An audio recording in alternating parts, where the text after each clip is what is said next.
Welcome to Coding Koans, where mentors and apprentices, people who love software, people who don't know anything about software, people who get paid to do software, come together to teach and learn from each other about the secrets of developing in the world of software that all rules us, so that we can rule the thing that rules us and change the world. This part is pre-recorded. The reason why is because the audio didn't work during the show. I can roll with a lot of things, but not having the audio, that's pretty tough.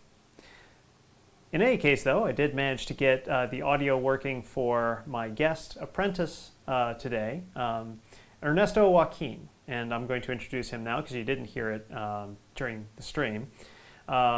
Ernesto worked in Japan as an assistant English teacher for 2 years, returning home. Unable to progress with a stable career here, he went back to his local community college and took courses for an associate's in computer software development. Now he is searching for a job in the middle of a pandemic. Bravo to you, bravo. So please welcome him and welcome the Silent Ian Show. My name's Ian Carroll, by the way. I'm going to be the mentor this time, although in many ways I was the apprentice this time as well. So yes, we're going to be doing C++ and the Hello World program, and you'll see. Enjoy. Okay, so he's gonna be saying things, and I'm gonna be repeating. Looks like we're having audio issues right now.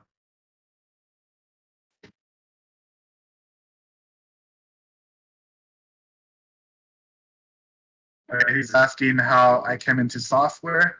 I came into software so 2 years ago. My friend, well, it was actually 5 years ago, my friend introduced me to coding and programming. I thought it was a bit too difficult. And then 2 years ago, I decided to go back to school. And then I started learning how to program. And it was pretty great. Almost like a puzzle. So I enjoyed it, and it just went on. And I started programming that way.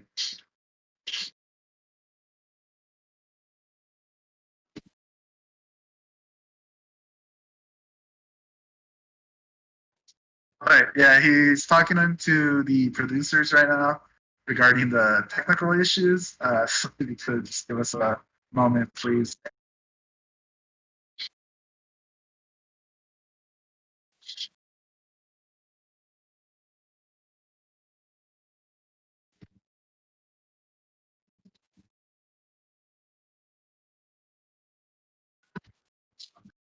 So today we're going to be working on the first program most people learn when they start programming, called Hello World.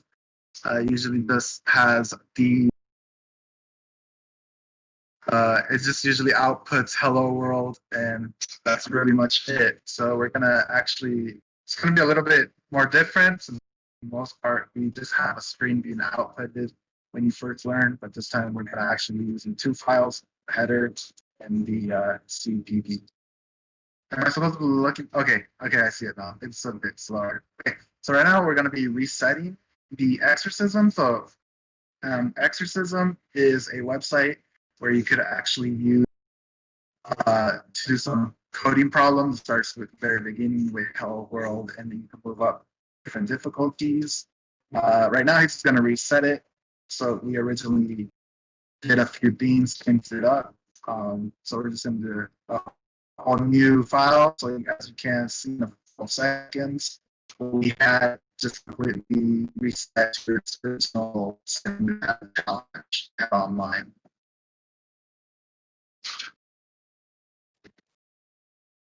Okay. Okay. So first things first, it looks like we see here the hello function. We're in the function right now, hello. It looks like we need to return a string. That string is going to be saying hello world. So right there it says return fix me. So if we actually run it right now, we would get an error because we're trying to test it. So we build it and try testing would return fail just because it's not what it's asking for. The project originally asks it for, it's asking for hello world to be outputted. So right now it would output fix me, which would make it fail. So we're gonna fix that. So as you can see in a couple of seconds, you see the test case, one failed and the assertions failed. So there was a building error. So we're gonna refix that. As you see, we're gonna go return back to our hello world. Uh, sorry, we're gonna return to the function hello, and in the return, we're gonna actually return hello world instead. Oh, not yet. Okay. So yeah, we're gonna change that in a bit.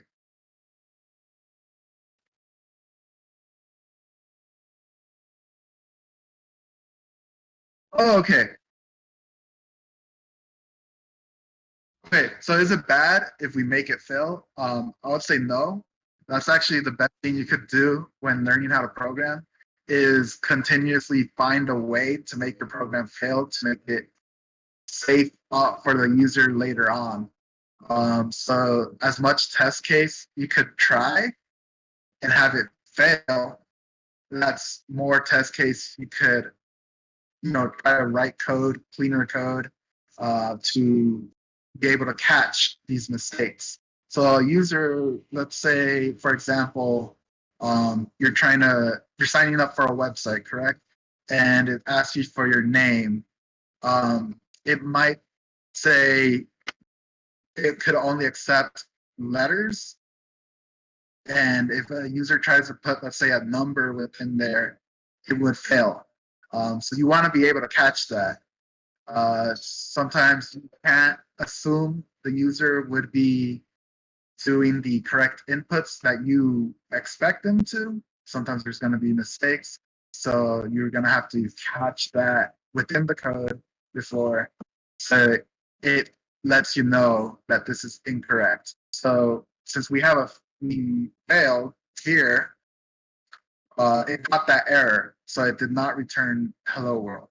Instead, it returned something else. It says right there on top, fix me is equal to hello world. So we're supposed to change that. So we're going to change that in a couple of seconds.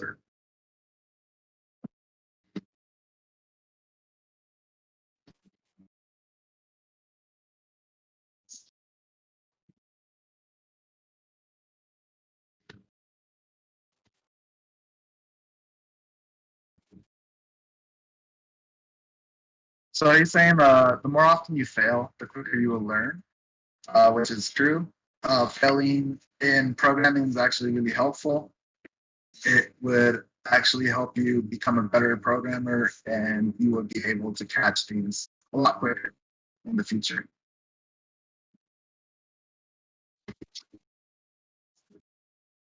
So a string is a block of words. So it's for the regular user that doesn't know programming, so it's a sentence, but it's not, doesn't necessarily have to be a sentence. It's just a string of characters. So it can be your numbers 1, 2, 3, 4, 5, 6, 7, 8, 9.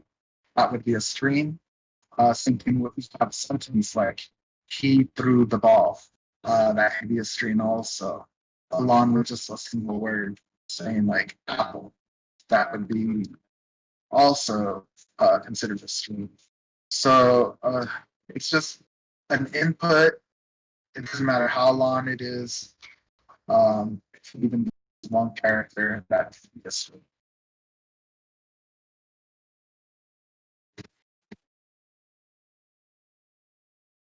Okay, so yeah, he changed the return into Gooba Dooba. He threw the ball out. So once we rebuild our program, it would return that whole string, Gooba Dooba, threw the ball out, along with the little the the the symbols next to it. It would return those two. It would return everything within the quote. So within the quotes, that would be a string. Everything inside. Yeah.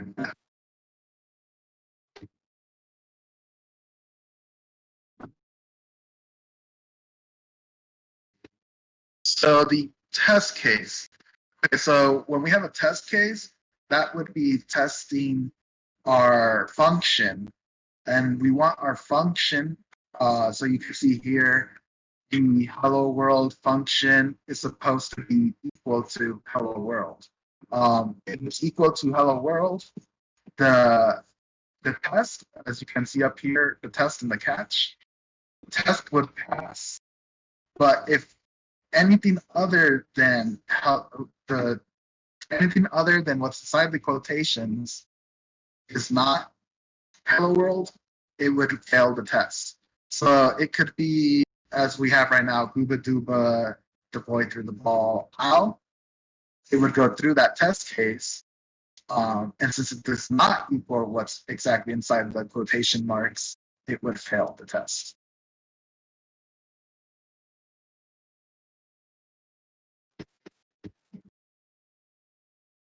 This one right here, so that's calling our code. So our code right now is calling a function. That function is hello function, which is inside our H file. It's a header file, and that header file, we have a function. So you can see this is our header file, and we have a function down in the bottom called hello. So right there on line 18, you can see the function hello. So that is the standard. So it's saying that it will return a string. So this function returns a string. It could also return so when a function, it could return different items. In this case, it will return a string. It could also, let's say, return an integer or a double. That's a different sort of this is a different sort of variable. But right now, it's just a string.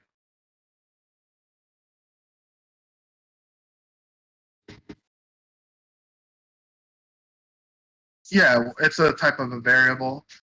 There's different types of variables. There's integers, which would be int. That would be returning numbers, as you see, uh, as numbers that could be added and divided. So you could actually do simple mathematics using an integer. It would be whole numbers. I guess the best thing to you can. So an integer would be something like 1, 2, 3, like and so on. It could also be 100. Um, but once we decide to do, let's say, 2.0, that wouldn't be an integer anymore. That would be a float, or also sometimes called a double. So it would be able to do more accurate mathematics, you could say, just because once coding is sometimes a bit weird because you could divide something in an integer, do integer math. So let's say you do like 5 divided by 2 using integers, it won't return 2.5, it would return 2. Uh, so you would have to change that variable into a double or a float for it 2.5.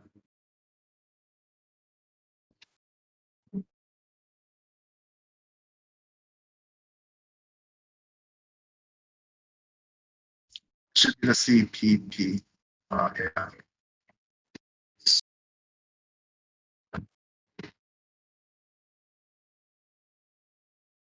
So so the double backslash means comment. So once you build it, the program would completely ignore all comments. So you see on top, it says declares a single test on top of our test case that just lets the user that's working within the code know the comments of whoever built it. Since you work in teams, sometimes you won't know what the other function, let's say a coworker or team member, has built. So you will leave them comments. And also comments are great too. For you to remember too, let's say you haven't come up to your code for a couple of weeks, maybe even years, and you're supposed to make a new theme, the comments will be there to be like to remind you, what does this function do? What does this do? So comments can be great. So, but sometimes, so if he tries to run it, the test case would not do anything. It would probably fail. It will fail. It's not a problem. It will fail because it the the builder would ignore his comments because it has the two slashes. So it will be nothing inside the test case. So it should, what was that? Oh, it passed. Let me see. Okay, so in that case, it's because the test case there's nothing to test, so it just passes the test. So there's nothing within to actually test. Um,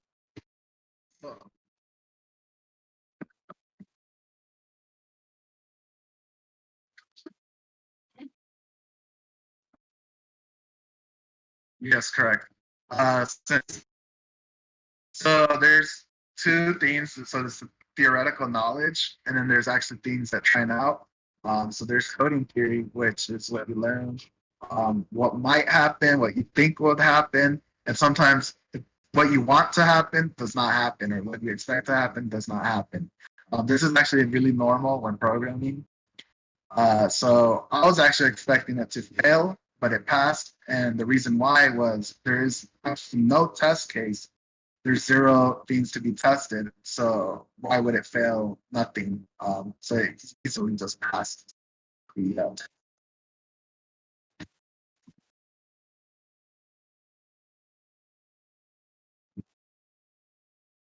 Yeah. Yeah. So as could you repeat that again? I'm sorry. Okay, yeah, as a software engineer, so he finds that he's always wrong. So except every once in a while he's correct.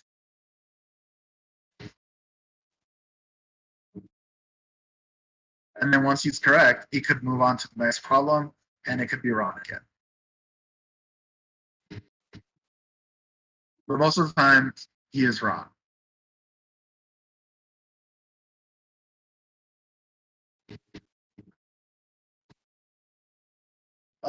It should fail because I believe we still have Gooba Dooba. He threw the ball out as our test, as our set our function. So it would not equal hello world. So it should fail.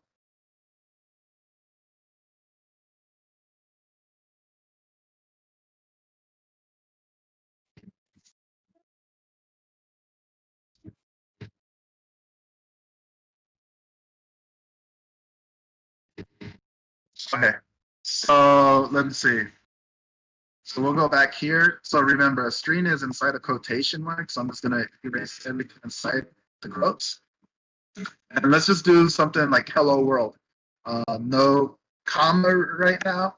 Uh, it says hello world. That's missing a comma. So we're gonna build that. You'll think, yeah, okay, I got it. We're gonna make it build, but it failed the test, and you're like, why? How come? Well, if we go back to our test case, we'll see that there is comma in between hello world. Since it doesn't equal, it's not the equivalent to the exact string hello comma world exclamation mark. It will fail the test, even though you technically have, well, technically you have written hello world. It will fail that test. As you can see there, hello world does not equal or is equivalent to hello comma world. So I'm gonna just go back there and add the comma in between, and we should build it again. And at this time, it should pass our test. And there you go. All tests passed.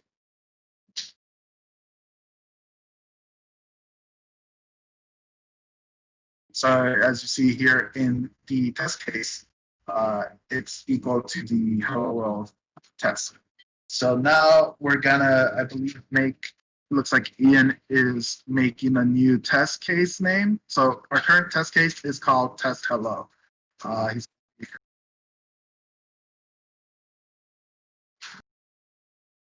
uh, does anyone have any suggestions for what we could call this new test case? Anyone in the chat have a name we could test?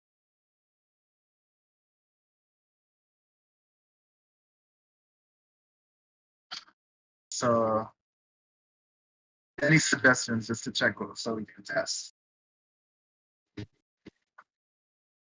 Uh, okay, so it looks like we have someone put giant branch.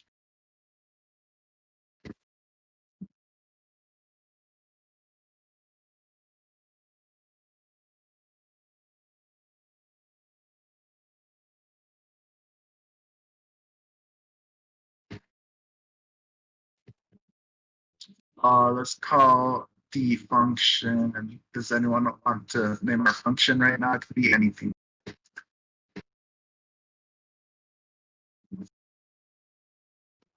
Yeah, we could call it branch.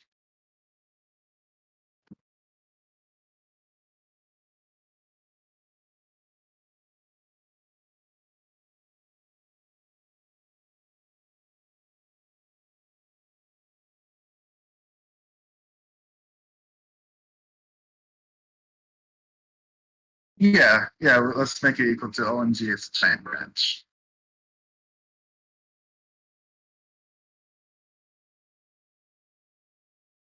It looks like we want to call the function backyard. So okay, let me see the error. I'm gonna go through it. Go to the top here for a second. Okay, so here it says, so you're calling the case. So you see here our test case is calling both test case test hello. Both of them are called test hello. And it requires the first one on the top, it requires the function hello to equal hello world. But then we check the other test case, which is called the same thing, test hello. And then instead, it's asking it to test a function called branch, and then make sure that function string inside is equivalent to OMG. It's a giant branch, which it doesn't. So we have a few things to fix here. First being is renaming our test case. We want to change that instead to maybe test branch.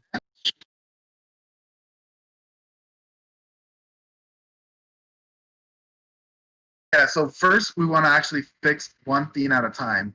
We want to rush fixing too many different things because if you start just changing everything, you might actually make it harder to fix. So you want to go as slow as possible, change one thing at a time, make sure that works instead of.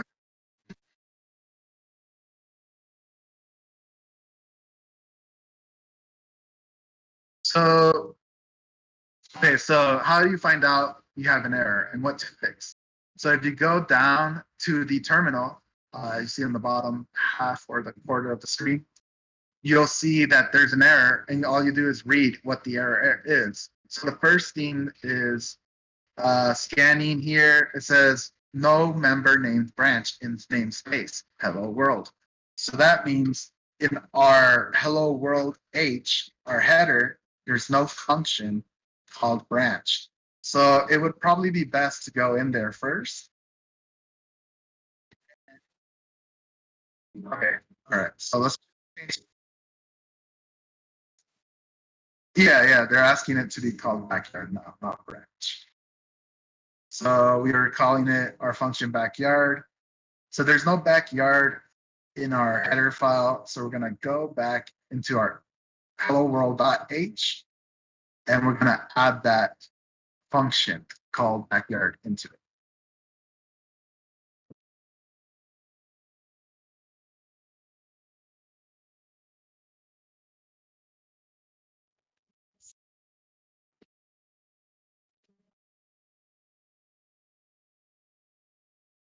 Should be on the first arrow on top. Yeah, that one right there.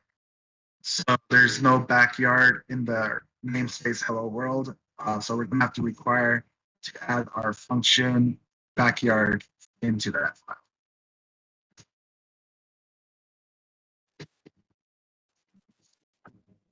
Refactor. Give me a second. Can you help me out here? That's right. Give me a second. Let me look through though.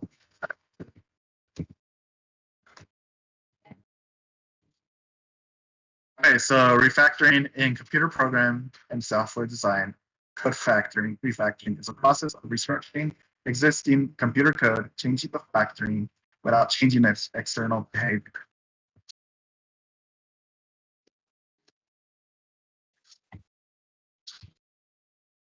Give me a second. Let me go to the file. Are we still in the its original? Give me a second. Okay, so I see it now.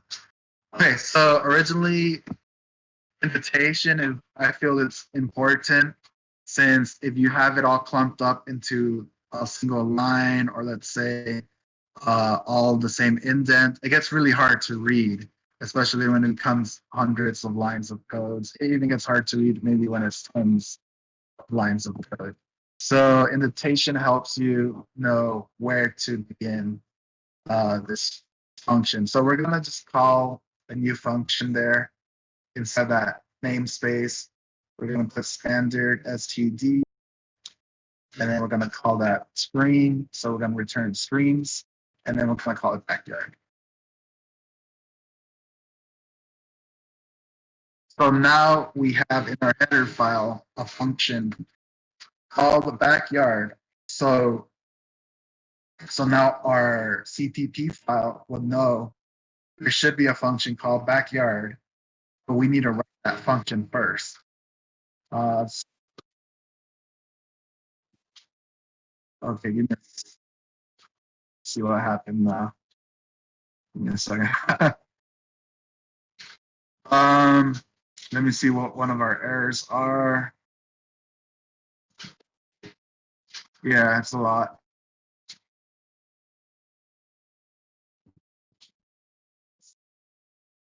Saying something about pop count. Where would be the top?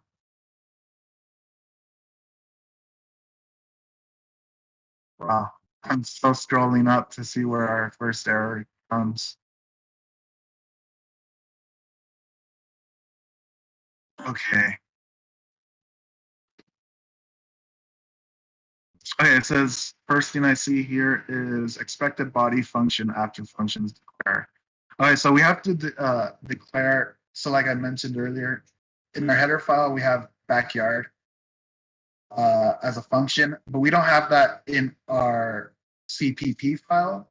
We have to now make a function called backyard so it could actually, be able to use it. So we're gonna have to go back to our CPP file and make a new function. So you see it here on line 11. There is a string hello function right there. So that function, that's one function. Now we're gonna have to make a whole new function called backyard. So let me just work that one out. Yeah, second. Okay, so I'm gonna go down here. Should I write it out or? Okay, so I'm gonna make it string. We called it backyard, and and then we want to return something. So we're gonna return in this case, what was our original string that we wanted to equal? So I'm gonna go back to our test CPP. So hello world test CPP. It looks like we wanted this string to equal OMG. It's a giant branch. So I'm just gonna copy and paste that. Actually, that's not. Let me actually write it out as OMG. Where that? Write that. Okay, there's my cursor. So I'm gonna write OMG without it being capitalized. It's a giant branch, right? Okay. So it's gonna return that instead of what we originally had the test for. So if we build it at this point in time, there should be one pass test, which is our hello world. And now we're gonna test our backyard. And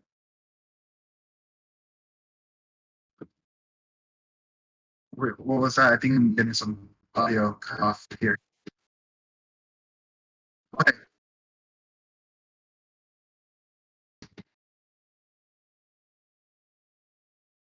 Yeah, I'm gonna go look through it.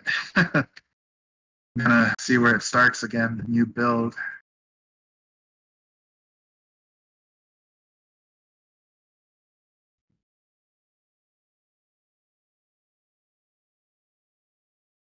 Start.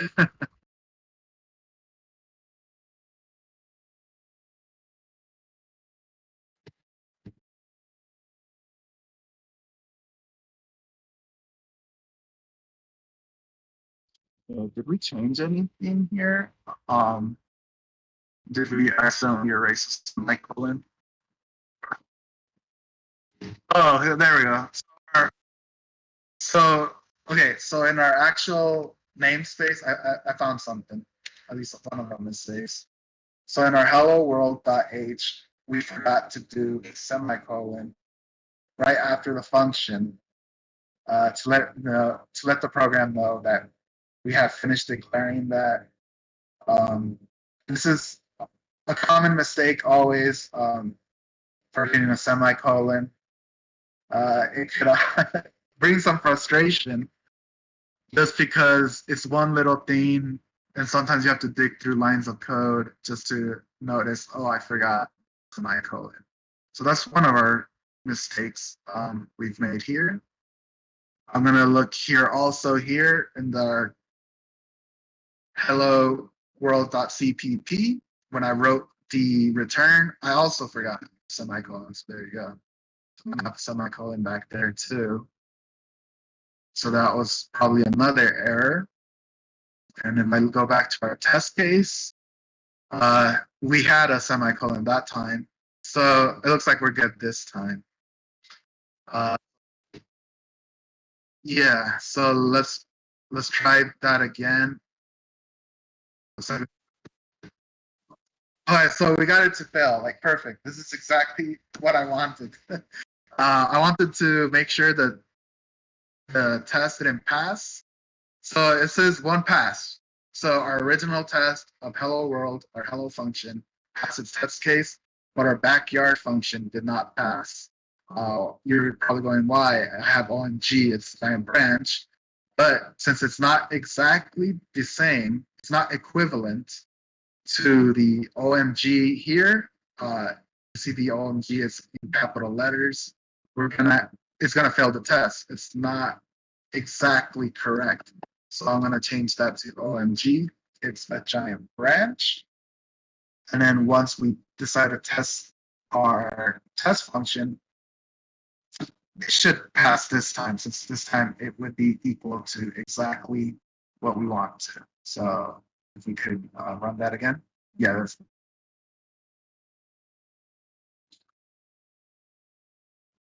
all right. And now, yeah, so now this time we have both test case. Both of them passed. You can see now our backyard function and our hello function both work. So now, yeah, we got passing marks. So we have two tests and both of them pass. Wait, could you repeat that again? I think I'm just falling down. My audio dropped on the call. Yeah, sorry. I guess I'm having technical issues also now. Can't. Okay. I could hear you now. I could hear you now. Yeah. In this case, we have finished both tests. So I can say yes, we are finished with these two tests. And Ian says we're not finished. So how come, Ian? How come we are not finished? Okay, so there's 3 stages to test-driven development. First is to getting it to fail. Second is getting it to pass, which is what we've done so far. And third is refactoring. So those are 3 important.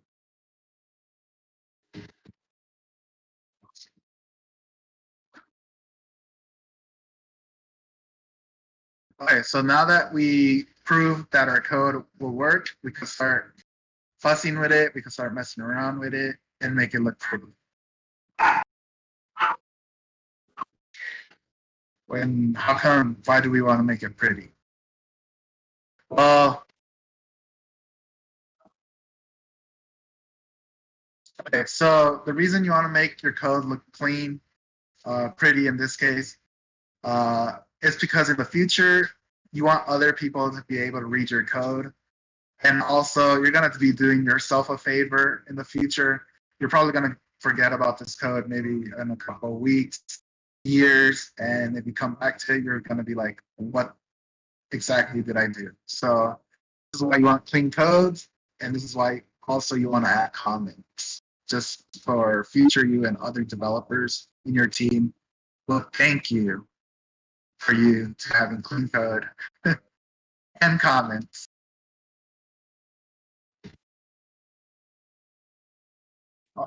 And Ian doesn't like comments, but I preferably do enjoy comments. So please comment.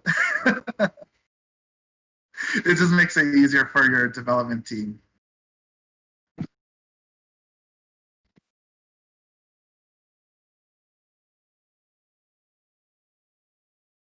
Yeah, yeah. Looks straightforward. Looks good.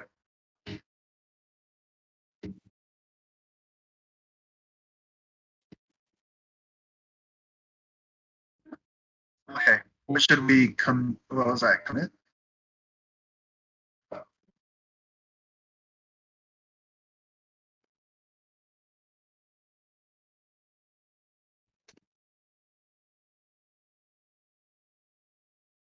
Okay.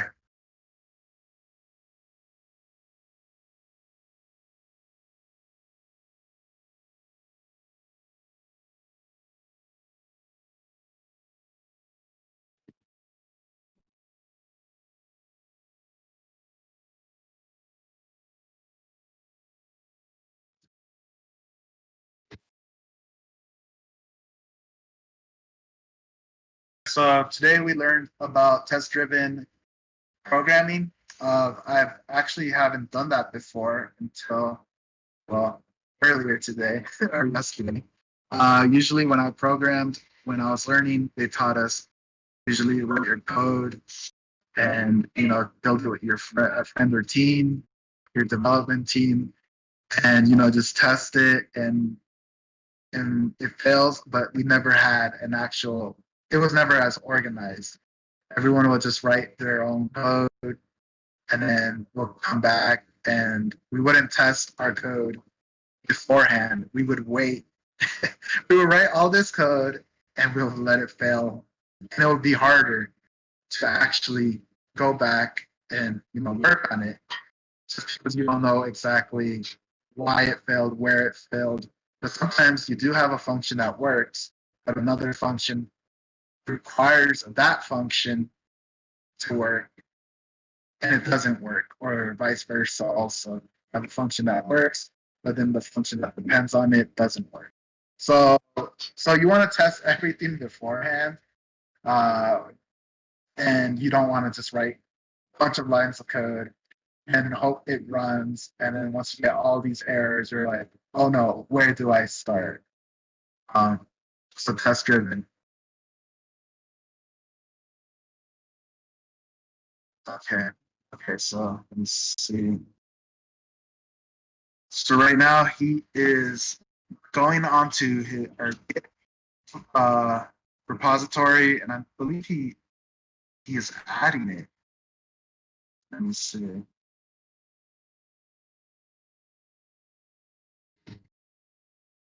Give me a, yeah, I believe it looks good. Yeah.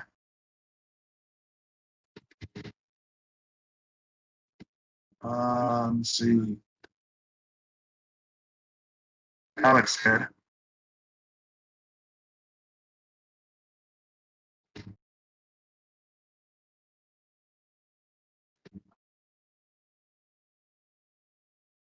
Yeah, it looks good. I mean, I think it might, since we added the extra backyard, but yeah, it looks good. Yeah, we'll be fine. Yeah. So,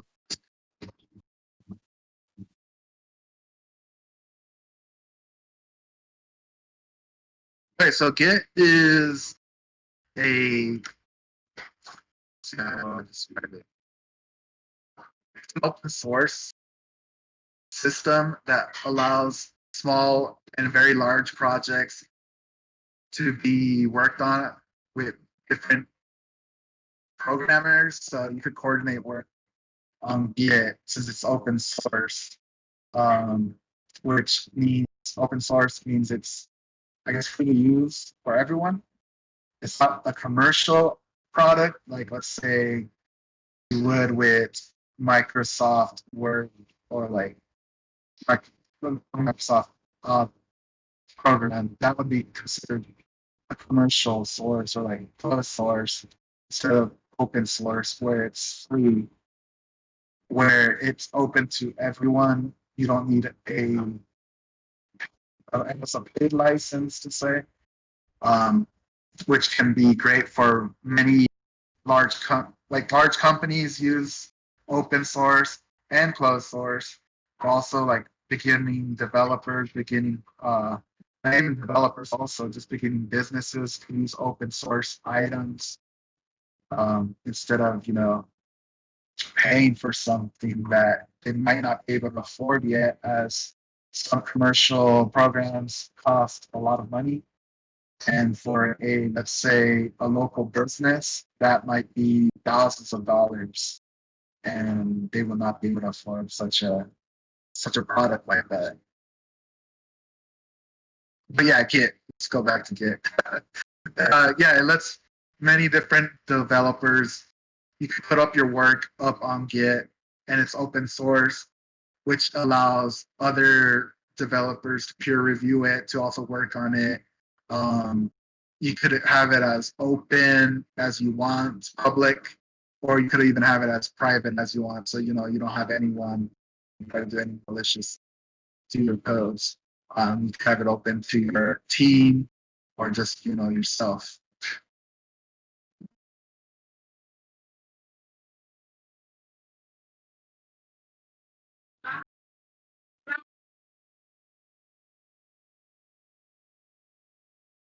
It looks like just writing a few comments here on the terminal. Meant to say hello world, and then we also added a function. Looks like he's pushing it up into Git, so it's like being uploaded. And it looks like we're now going on to the coding Koans Git, and we should be able to see it now. He's refreshing, and it should be up. So as you see, our CPP was updated a minute ago.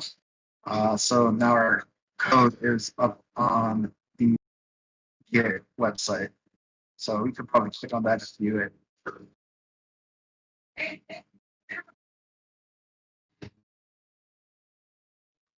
Should be in the folder, right? I think it's in the folder. Oh, the history. Okay. Um.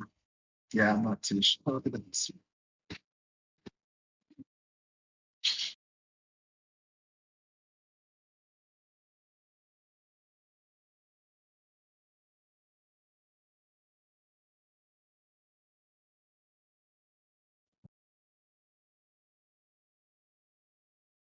Okay. Yeah. Okay. So yeah, in the comments you can see the history. where he made make hello world, say hello world, and there you go. Fortunately, it's small on my screen. Could you enlarge that for me, please? Yeah.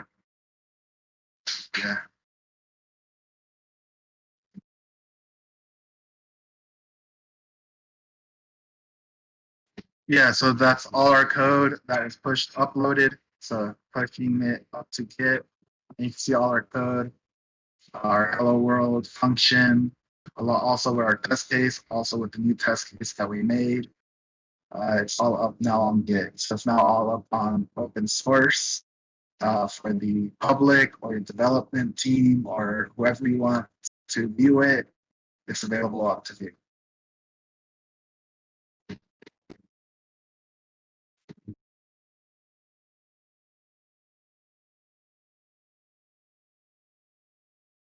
So, so Ian can't speak still, so I'm going to speak on his behalf.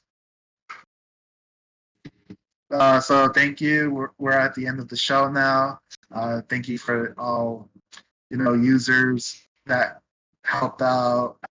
Also, thank you for coming by and viewing.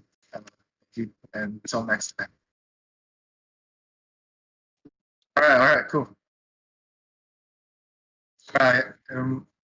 Yeah, we'll see you next time. Okay, and that was a stream. So thank you, and thank you, Ernesto, for putting up with that very, very unusual set of circumstances, and the fact that we decided to lean into it, I'm very proud of, and I'm very proud of you for doing that. Thank you for coming along with me, and for you watching, please, the world of software needs you. The world of software needs people to have agency around doing software and making the decisions that are going to rule all of our lives. Because let's face it, software rules all of our lives. And the more that we learn as a group to come together to teach each other software, teach each other our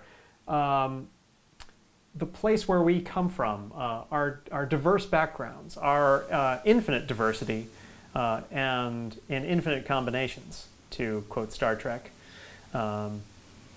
Star Trek is not a requirement for software development, but in any case, it's something I go to.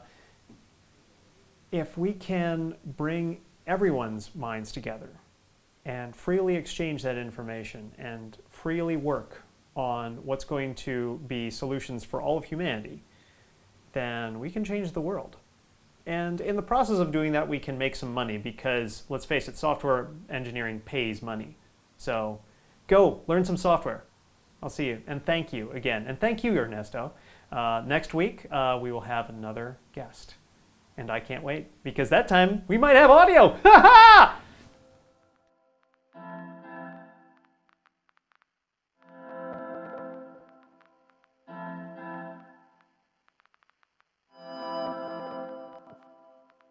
Yeah, I could hear you.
The only steps I can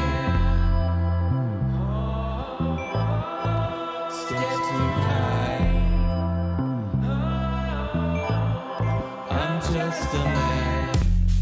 If you see my face at your hour of death, don't shake, don't shaking your boots, no, don't you fret, cause I'm gonna take you down where the beats are pumping, down to hell where the lava's jumping, in the mountain lava's jumping, down to hell where the lava's jumping. Let yourself fall, cause you'll only get higher. Let yourself drop like a beat on fire. Living half dead, so you might as well drop. The f***ers can't find you, the beat don't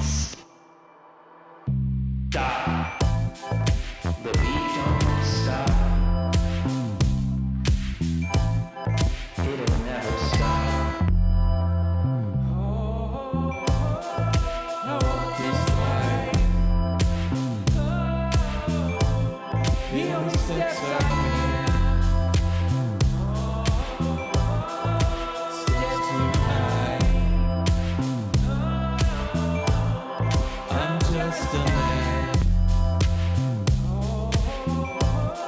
I walk this life, the only steps I can,